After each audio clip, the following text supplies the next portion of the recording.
దేవునికి స్తోత్రం. దేవుని నామానికి మహిమ కలుగును గాక.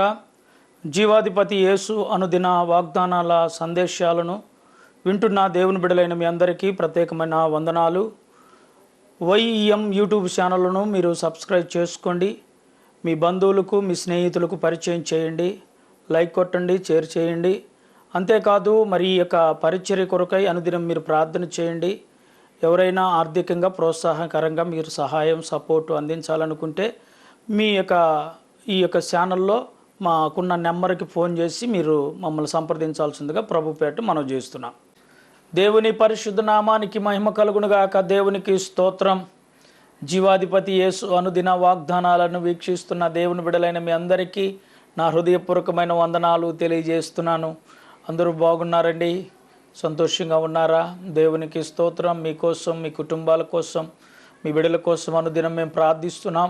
మా కోసం, మా కుటుంబం కోసం, పరిచర్యల కోసం ప్రార్థన చేయండి.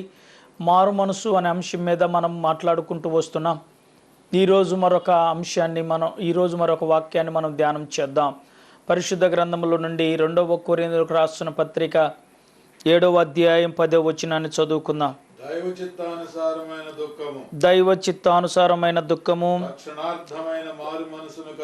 రక్షణార్థమైన మారు మనసును కలుగుజేయును. ఈ మారు మనసు దుఃఖమును పుట్టించదు, అయితే లోక సంబంధమైన దుఃఖము.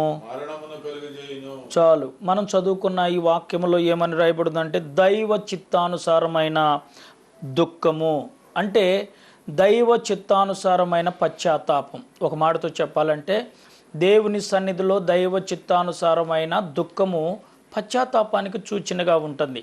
దైవ చిత్తానుసారమైన దుఃఖము ఏం కలుగు చేస్తుందంటే రక్షణార్థమైన మారు మనసును కలుగు చేస్తుంది.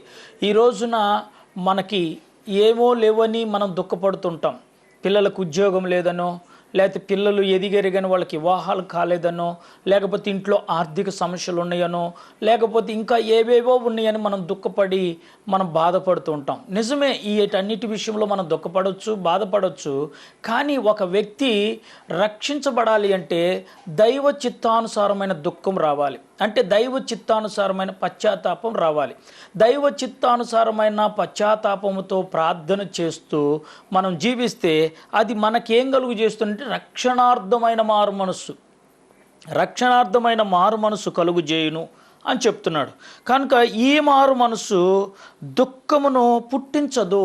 ఎప్పుడైతే ఒక వ్యక్తి మారు మనసు పొందుతాడో దుఃఖం తొలగిపోద్ది, కన్నీళ్లు తొలగిపోతాయి. పాపాత్మురాలన్న స్త్రీ రాళ్లతో కొట్టబడి ఆమె దుఃఖముతో మరి వస్తున్నప్పుడు యేసు ప్రభు అక్కడికి రాగానే ఆమె పాపములను క్షమించినప్పుడు ఆమెలో ఉన్న దుఃఖం తొలగిపోయింది. ఆమెలో ఉన్న దుఃఖం తొలగిపోయి ఆమెలో మార్పు చెందటం వలన ఆమె సంతోషించబడింది. ఇంకా ఆమెకి ఎన్నడూ ఆ దుఃఖం లేదు. కాబట్టి ఈ రోజున కూడా మనలో లోక ఆలోచనలు, లోక తలంపులు, లోక ఉద్దేశాలు మనలో ఉన్నాయనుకో, మన హృదయము కూడా అలాగనే దుఃఖిస్తుంటుంది. కానీ అవన్నిటి నుంచి విడిచిపోయి దేవునికి లోబడినప్పుడు రక్షణ మనం కలిగి ఉన్నాం అనుకో, ఆ రక్షణార్థమైన మారు మనస్సు మనకేం చేసిద్ది అంటే సంతోషాన్ని కలుగు చేసిద్ది, దుఃఖాన్ని కొట్టివేసిద్ది, సంతోషాన్ని కలుగు చేసిద్ది. అయితే లోక సంబంధమైన దుఃఖం, ఈ లోకంలో ఏం తిందామా, ఏం తాగుదామా, ఏం గట్టుకుందామా, ఏం ధరించుకుందామా అని లోకానుసారమైన దుఃఖం చాలామందిలో ఉంది. ఇప్పుడు నేటికి చాలామందిలో ఉంది. వీళ్ళు క్రైస్తవులని కానీ, క్రీస్తుని వెంబడించేవారనే కానీ, దేవుని వాక్యాన్ని వెంబడించేవారనే కానీ మందిరాలకు వెళుతున్నారే కానీ వాక్యందే వీళ్ళు దుఃఖం వీళ్ళదే, వీళ్ళ ఆలోచనలు వీళ్ళవే. కాబట్టి ఏందమ్మా ఇంత దుఃఖంలో ఉన్నాను, ఒకవేళ దైవజనుడు అడిగానుకో, మా బాధలు ఆర్తారా తీరుస్తారా పాస్టర్ గారు, మా బాధలు ఇలా ఉన్నాయి, చెప్పుకుంటూ ఎవరు ఆర్చలేరు, చెప్పుకుంటూ ఎవరు తీర్చలేరు అని లోకానుసారమైన దుఃఖం. ఇదేదంట లోకానుసారమైన దుఃఖం. ఈ లోకానుసారమైన దుఃఖం ఏం చేసిద్ది అంటే మరణానికి దారితీసింది. మరణానికి దారితీసింది.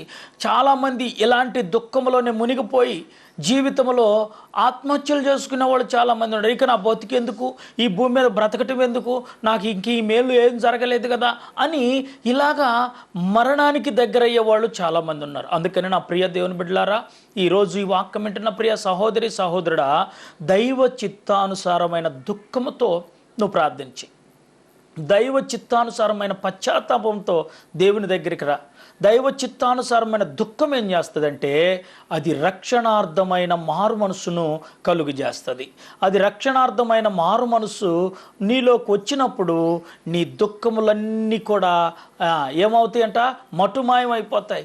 నీ కన్నీటిని నాట్యంగా మార్చే ప్రభు నీ పక్షంగా ఉండగా ఇంకా నువ్వు లోకానుసారమైన దుఃఖములో ఉంటూ లోకానుసారమైన దుఃఖంలో మునిగి తేలటం అది ఏమాత్రం సరిపోయింది కాదు.